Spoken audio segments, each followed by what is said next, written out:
Tonight in Medical Rounds, we're talking about a new monitoring device for patients with heart failure. It allows doctors to keep a close eye on the progress of heart failure treatment for patients. And joining us now is Dr. Howard Haronian of the Hartford Healthcare Heart and Vascular Institute. Good evening, Dr. Haronian. Thanks for being with us tonight. Good evening. Nice to be here.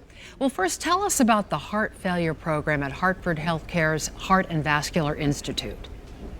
Sure. We have a very robust advanced heart failure program based at Hartford Hospital.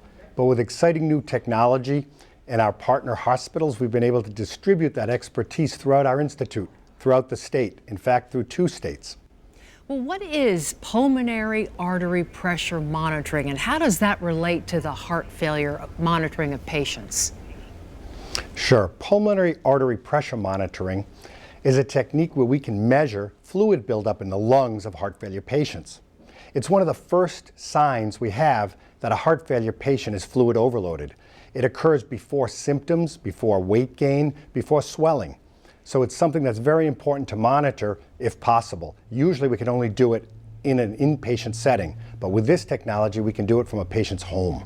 That's fantastic. And then, of course, if you learn about it much sooner, then you can take the type of action in terms of treatment to make the patient more comfortable, or at least in a better, stable situation. That's exactly right. By using this monitor from home, this implanted monitor, we can treat a patient over the phone. It's sort of like telehealth or virtual health. You have a hospital in your home. We can reduce hospital admissions for heart failure patients by up to 40%. And we can reduce symptoms and improve quality of life, all without bringing a patient to an advanced center. That sounds fantastic. It must be liberating for patients. And speaking of patients, who would be an ideal candidate for this monitoring device? Our ideal candidate is the heart failure patient who's been previously diagnosed by the cardiologist, who's been hospitalized within the last year. These folks are at extremely high risk for fluid buildup occurring again, requiring them to come to the hospital.